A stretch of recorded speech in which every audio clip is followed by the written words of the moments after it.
parole aux associations.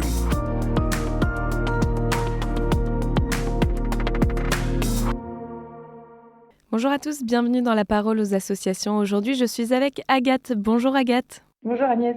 Alors Agathe, vous avez été cheftaine de compagnie chez les Scouts unitaires de France et aujourd'hui vous poursuivez votre engagement bénévole en tant que membre de l'équipe qui s'occupe de la pédagogie des guides, donc les jeunes filles de 12 à 17 ans, et vous êtes plus particulièrement en charge de la communication. Alors aujourd'hui vous venez nous parler de la méthode d'éducation intégrale que propose le scoutisme. De quoi s'agit-il ? Oui, voilà, je viens vous parler de cette méthode d'éducation intégrale. Et pour commencer, je voudrais juste préciser ce terme d'éducation. En fait, chez nous, on parle plutôt de coéducation parce qu'on éduque vraiment avec les parents. Et donc, les parents et les cheftaines poursuivent le même but, c'est-à-dire faire grandir la guide en question. D'accord, mais alors ce mot intégral, qu'est-ce que ça veut dire ? Alors, est-ce que vous connaissez un peu le scoutisme, Agnès ? Un petit peu, oui. Donc, laissez-moi vous poser une question.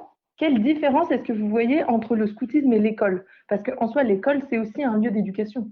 Alors je dirais que le scoutisme a cette dimension spirituelle que l'école n'a pas. Ok. Et entre le scoutisme et un groupe de caté? Alors, je dirais que le scoutisme a cette dimension physique et sportive que n'a pas forcément le caté.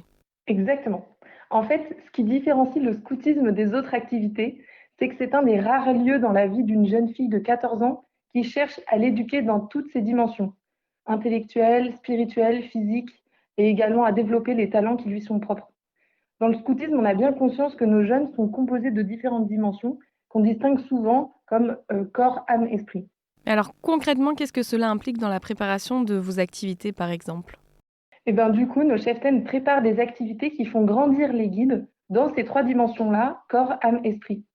Les cheftaines sont là pour faire vivre aux guides des activités qui leur permettent d'unifier leur corps, leur âme et leur esprit, et pas seulement de développer une des trois. Par exemple, pour le corps, elles font vivre aux jeunes un rythme de vie sain avec des repas équilibrés, des jeux sportifs. Pour l'esprit, les guides aidés de leur cheftaine découvrent leurs talents et apprennent à les déployer au service des autres. Elles font aussi travailler leur méninge en déchiffrant des messages codés, en développant des stratégies de grands jeux ou encore en préparant les plans de leurs installations. Et alors pour l'âme, le côté spirituel, qu'est-ce que vous organisez ?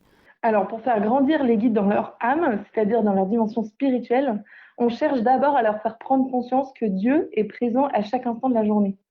À la compagnie, donc les guides aidés de leur cheftaine doivent donc voir ou entendre que Dieu est présent au cœur de chaque activité scout et ça passe par plein de petites choses. Le choix d'un thème spirituel particulier pour l'année, la présence de personnages bibliques dans les grands jeux, l'organisation d'un sketch sur une vie de saint pendant la veillée.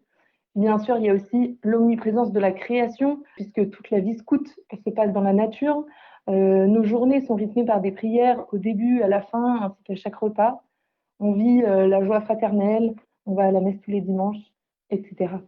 Quelle belle mission pour vos cheftaines. Alors, est-ce que vous les formez sur ce sujet de l'éducation intégrale ?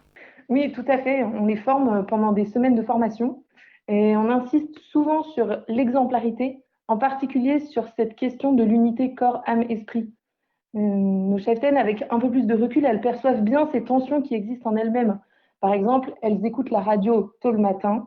Leur esprit leur dit que c'est très intéressant, mais leur corps leur dit qu'il préférerait dormir. Ça, c'est un bel exemple d'une tension entre ce que voudrait mon corps et ce que voudrait mon esprit. Et donc, à partir de ces tensions-là, on peut tous se questionner un peu plus profondément en se demandant comment est-ce que je cherche à unifier ma vie, quel décalage est-ce que je perçois entre ce que veut mon corps, ce que veut mon âme et ce que veut mon esprit. Et donc, enfin, quel est le centre de ma vie qui décide?